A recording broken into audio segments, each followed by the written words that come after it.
तो आगे आज की वीडियो में बात करना है, अगर आप लोग का भी सिविल स्कोर 700 से ज़्यादा है यानी 700 से प्लस है एंड फिर भी आपको क्रेडिट कार्ड नहीं दिया जा रहा, क्योंकि मैक्सिमम कंपनी क्या करती हैं आपको 700 के ऊपर ही क्रेडिट कार्ड देना चालू कर देती है। एंड आप लोग को अगर 750 या 730 है फिर भी आपको क्रेडिट कार्ड नहीं दिया जा रहा है, तो क्यों नहीं दिया जा रहा है। तो आज की इस वीडियो में इसी टॉपिक पर बात करने वाला है कि आपको क्रेडिट कार्ड आपका सिविल स्कोर इतना अच्छा होने के बाद भी क्यों नहीं मिल रहा है। तो वीडियो को इंतजार ज़रूर देखिएगा ताकि कोई भी पार्ट मिस ना करे। एंड वीडियो पर नए हो तो वीडियो को लाइक एंड चैनल को सब्सक्राइब कर लीजिएगा।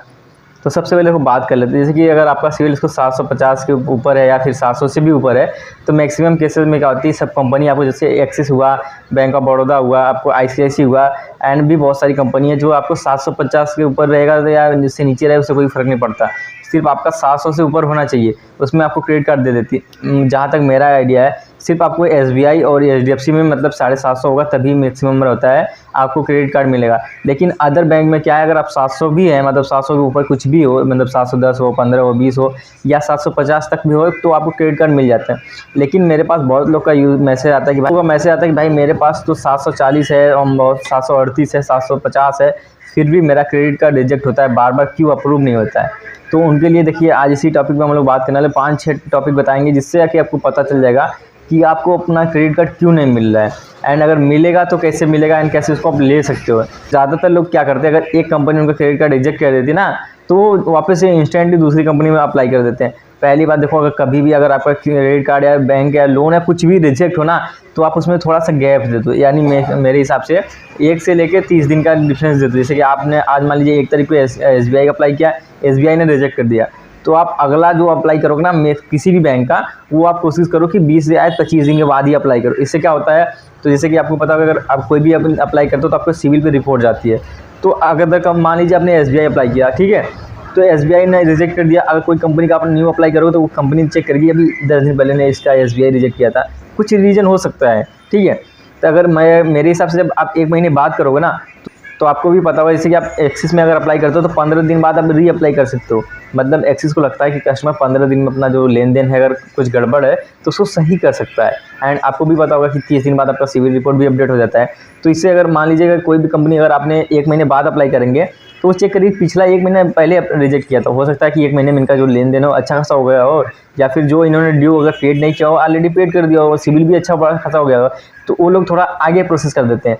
लेकिन आप लोग क्या करते हो, इंस्टेंट अप्लाई करते हो, अगर रिजेक्ट हुआ दूसरी कंपनी का अप्लाई करते हो तो देखती भाई अभी हाल में ही रिजेक्ट किया है, तो वो लोग भी आगे से रिजेक्ट मार देते हैं। बात करते हैं दूसरी टॉपिक पे। देखो पहली टॉपिक तो आपको समझ में आ गया जहाँ तक मेरे हिसाब से।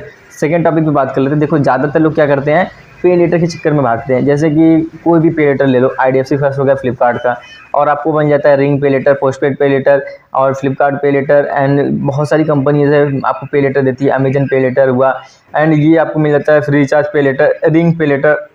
मतलब अभी जो थर्ड पार्टी लोन अप्लाई करते हो ना आप पे लेटर वाले, सब आपके पर्सनल लोन पे शो करते हैं। देखो अगर सिंपल सी बात है यार, अगर पर्सनल लोन लेके रखोगे तो आपको भी पता होगा कि कोई भी कंपनी से अगर आप 10 लाख का लोन लो तो चलेगा, ठीक है, लेकिन आप एक ही कंपनी से 10 बार लोन लोगे 10-10 लाख का लेके तो नहीं लेगा।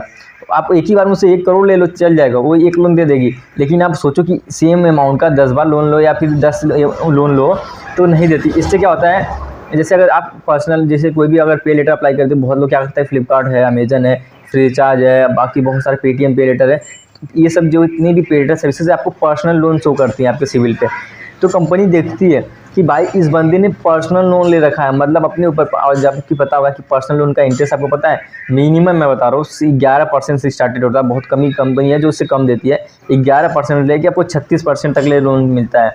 तो इससे क्या होती है, कंपनी समझ सकती भाई इसने पर्सनल लोन ले रखा है। इससे क्या होती है, कंपनी देखती भाई इसने पर्सनल लोन ले रखा है इतनी ज़्यादा, मतलब 6-7 लोन हो गया मान के चलिए। अगर मैं बोलता हूँ मैं आप 4 ही लोन लियो तो कंपनी देखिए ये पर्सनल लोन इन्हें 4 ठे ले रखा है। अगर मान लीजिए कि अगर ये नहीं पे करते तो फिर हम तो हमारा तो पैसा डूब जाएगा या फिर हमें डिफॉल्टर में इन्हें घोषित करना पड़ेगा। इसलिए आपको लोन या क्रेडिट कार्ड देने में थोड़ा पीछे हटते सब। और मेरे हिसाब से मैं आपको एग्जांपल देता हूँ, यहाँ पे आप साइड में देख लेना। मेरे पास आईडीएफसी फर्स्ट यानी फ्लिपकार्ट पे लेटर, मेरे पास सिर्फ एक ही पे लेटर था, ठीक है, तो उसमें मुझे 30,000 लिमिट मिली थी।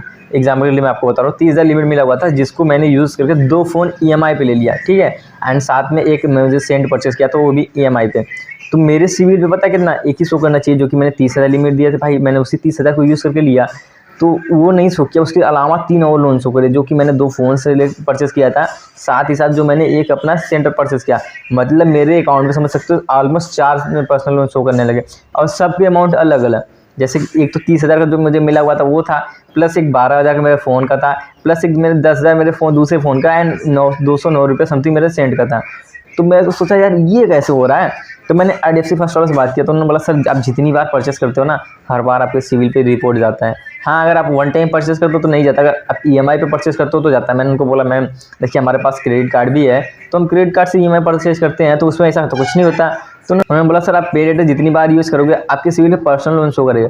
तो मुझे खुद को शौक लग गया, भाई मैंने इनसे लिया 1 लोन, ठीक है, मेरे सिविल पे शो करे 4-4 लोन। अब आप बताइए अगर कोई कंपनी से मैं अगर लोन लेने जाऊँ, क्योंकि देखो IDFC फर्स्ट के मैं अच्छी खासी भाई 2000 समथिंग 17 से यूज़ कर रहा हूँ, ठीक है। तो IDFC फर्स्ट क्या है, तो अच्छा खासा मेरा रिलेशन हो चुका है, और उनको भी ये पता है कि मैंने ऑन टाइम हमेशा पे किया हूँ।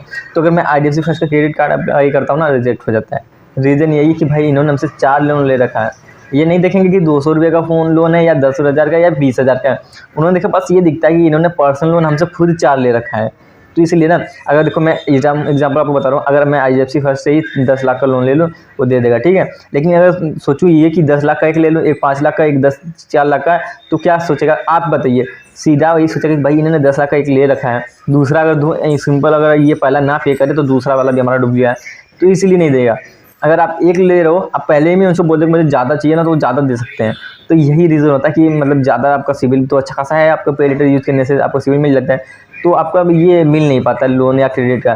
तो इसके लिए आप सिंपल से कोशिश कीजिए कि मैक्सिमम जो पे लेटर आपको ना यूज़ हो उसको बंद कर दो। जैसे कि मेरे हिसाब से फ्लिपकार्ट, मान लीजिए अगर आप शॉपिंग करते हो तो फ्लिपकार्ट ज़रूरत है, बाकी अमेजन तो आप बंद ही करवा दो। अमेजन में ज़्यादातर लोगों को बहुत कम ही लिमिट जाता है, अगर दिया भी जाता है तो ठीक है, आप अपने हिसाब से देख लो। अगर यूज़ करना है तो दोनों में से एक बंद कर दो, क्योंकि शॉपिंग तो दोनों से कर सकते हो। अमेजन से आप रिचार्ज कर सकते हो, इसमें आपको ये फ़ायदा मिल जाएगा, तो आप अमेजन यूज़ कर लो, या तो फ्लिपकार्ट बंद कर दो। अब बाकी है जैसे कि आपको पेटीएम पोस्टपेड, भाई इसको तो बंद कर दो, मैं नहीं बोलूँगा कि इसको। पेटीएम पोस्टपेड सबसे ज़्यादा चार्ज मारता है, हर महीने आपको कन्वेंशन फीस पे करना रहता है। तो ये दूसरा टॉपिक है, अगर आप इसकी जितना भी पेड यूज़ करते हो उसमें से कोशिश करो एक यूज़ करो, या तो फिर यूज़ ही ना करो भाई। आप डायरेक्ट पर्सनल लोन लोगे सही रहेगा, लेकिन आप इन ऐप के थ्रू जाओगे ना तो मैक्सिमम आपके सिविल पे रिपोर्ट देते हैं लोग। तो ये तो मेरे हिसाब से दूसरा टॉपिक। एंड तीसरा ऑप्शन मिलता है कि आपको प्री अप्रूव ऑफर कैसे मिलेगा। देखो प्री अप्रूव के लिए बहुत लोग को मतलब क्या होता है कि एरिया जो पिन कोड रहता है बहुत शॉर्ट लिस्टेड होता है, मतलब उनको बहुत जल्दी ही मिल जाता है। तो उसके लिए आप क्या करो, अपने जैसे अकाउंट में मेंटेनेंस जितना भी बैलेंस है उसका 10% या 20% इस टाइम मेंटेनेंस करो। जैसे एग्जांपल मान लो आपके अकाउंट का है 5,000 मेंटेनेंस है, तो आप उसमें 6,000 मेंटेनेंस करके रखो। इस 6,000 करोगे जिससे क्या होती है, कंपनी ये लगता है कि बंदा अगर इन फ्यूचर्स का EMI आने वाला है 6,000 का, तो ये ऑलरेडी इतना मेंटेनेंस करते आता है, ये पे कर सकता है। तो इसे तीसरी टॉपिक हो जाती है आपकी प्री अप्रूव चांस मिलने की। और दूसरा, अगर आपके पास कार्ड टू कार्ड है तो भाई बेस्ट ऑप्शन है कि अगर आप कार्ड टू कार्ड अप्लाई करोगे तो उसमें आपको सिविल नहीं चाहिए होता है। तो मैक्सिमम आप कोशिश करना कि आपका जो फर्स्ट कार्ड है ना FD वाला, उसमें जो है लिमिट अवेलेबल होना चाहिए जो 35,000 से ऊपर होना चाहिए। क्योंकि बहुत कंपनी क्या है आपको 35,000 से ऊपर दे देती है, लाइक SBI हुआ, HDFC हुआ, बहुत सारी कंपनी है। बस आपको येस बैंक में आपका पुराने कार्ड का लिमिट हो 50,000 होना चाहिए। तो आप ये ट्राई कर सकते हो कि पहला कार्ड जो है आपका FD बेस ले लो, ठीक है, ये भी आपको बेस्ट ऑप्शन मिल जाता है।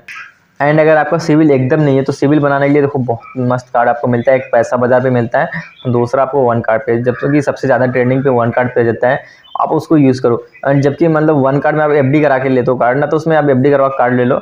साथ ही साथ आपको उसमें क्या करना, हर बार आप कोशिश करो ना आपकी जो यूटिलाइजेशन लिमिट है, मतलब जितना आपने यूज़ करते हो ना, मैक्सिमम लोग क्या करते हैं 9 जैसे क्रेडिट कार्ड आया भाई 100% निकाल लिए, तो इसी में आप कंपनी देखती है कि भाई इसको अगर हमने पैसे दिए तो ये 100% यूज़ कर लेता है, कुछ बचाता नहीं है। मतलब ये अगर भाग जाएगा तो कोई उम्मीद नहीं है किसी रिकवरी करने का। तो इसीलिए आप कोशिश करो ना कि भाई आप कम से कम यूज़ करो। जैसे कि मान के चलो आप 10,000 का कार्ड का लिमिट, आप उसमें हमेशा यूज़ करो तो 5,000 यूज़ कर लो, 50% आने दो। या तो अगर ज़्यादा यूज़ है तो आप 70% यूज़ करो, पर 30% हमेशा रहने देना। इससे आपको बैंक से जो है अच्छा खासा रिलेशन बन जाता है। एंड बात करें सबसे मेन टॉपिक के, सबसे पहले देखो आप बता दें कि आप लोगों को पता होगा कि इंक्वायरी नाम की भी एक चीज़ होती है सिविल में। तो जैसे कि आप जितनी बार इंक्वायरी करते हो तो उससे आपका सिविल अप डाउन होता है, अप भी होता है। तो आप पूछो कि कम से कम आपके सिविल में इंक्वायरी जाए। देखो सब बोल दो क्या बोलते हैं कि भाई अगर इंक्वायरी भी जाती कोई दिक्कत नहीं पड़ता, अगर इंक्वायरी सक्सेस जाती है। जैसे मान लीजिए कि आपने HDFC बैंक का क्रेडिट कार्ड अप्लाई किया और HDFC बैंक वाले ने दे दिया कि हाँ भाई इनका क्रेडिट कार्ड अप्रूव हो गया, और आपने दूसरी एक्सिस का अप्लाई किया वो भी दे दिया अप्रूव, तो ये पॉजिटिव इंक्वायरी जाती है, जिससे आपका सिविल इंक्रीज होता है कि मतलब हाँ इन्होंने मतलब अच्छी खासी इनका सिविल है, अच्छी खासी ये है कस्टमर हमारे, ये पे कर सकते हैं अगर ये इनको लोन या कुछ भी देते हो क्रेडिट कार्ड। तो इससे क्या होता है, आपका सिविल ऊपर जाता है। एंड आपका अगर इंक्वायरी अगर नेगेटिव जाती है ना, तो भाई आपका सिविल भी बहुत ज़्यादा डिफरेंस पड़ता है। पहला तो आपका सिविल डाउन करेगा। दूसरा, अगर कंपनी देखती है कि हर कंपनी में इनका मैक्सिमम टाइम रिजेक्टेड हुआ है, मतलब इनको रिजेक्ट कर दिया गया है, तो भाई इनको कैसे हमको लोन या क्रेडिट कार्ड दें। मान के चलिए मैं आपको डेमो बताता हूँ। अगर आप किसी भी कंपनी में काम कर रहे हो, ठीक है, आप 90% उनका जो प्रोजेक्ट गलत कर रहे हो और 10% सही कर रहे हो, तो इन फ्यूचर अगर उनको कोई न्यू प्रोजेक्ट मिला तो वो सबसे पहले आपको नहीं देंगे, उनका जो अदर यूज़र है उनको दे देंगे ना, कि भाई ये मतलब 50% सही करके देगा, ये तो हमेशा गलत ही करता है, ठीक है।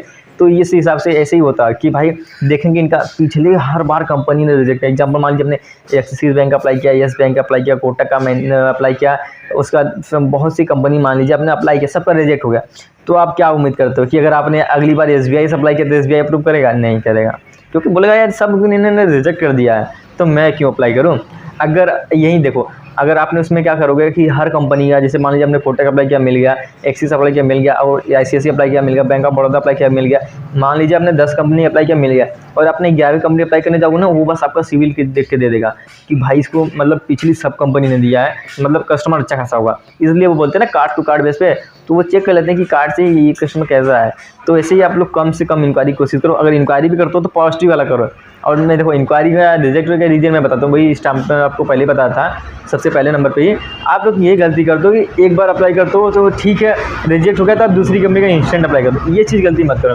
अगर आपको लोन या क्रेडिट कार्ड कुछ भी चाहिए, अगर आपकी एक बार रिजेक्ट होता है, ठीक है, आप उसके बाद कोशिश करो कि इसको दोबारा जब भी अप्लाई करो, या तो भाई कम से कम मैं बताता हूँ 20 दिन का डिफरेंस दो। अगर आपके पास टाइम है तो आप उसको 1.5 महीने का डिफरेंस दे सकते हो, तो 1.5 महीने का डिफरेंस दे तो ज़्यादा बेस्ट पड़ेगा। इससे क्या होता है, कंपनी का देखो 1 महीने में आपका सिविल आ जाता है, एंड 1.5 महीने दोगे तो कंपनी को लगता भी है कि चलो अच्छा कुछ फॉल्ट भी रहा होगा तो इसने 1 महीने में अंदर सही कर लिया होगा, तो ये आपके लिए बेस्ट ऑप्शन पड़ जाता है। तो यही था अपडेट। तो गाइस आई होप अगर वीडियो अच्छी है तो वीडियो को लाइक एंड चैनल को सब्सक्राइब कर देना। मिलता है नेक्स्ट वीडियो में, तब तक के लिए बाय।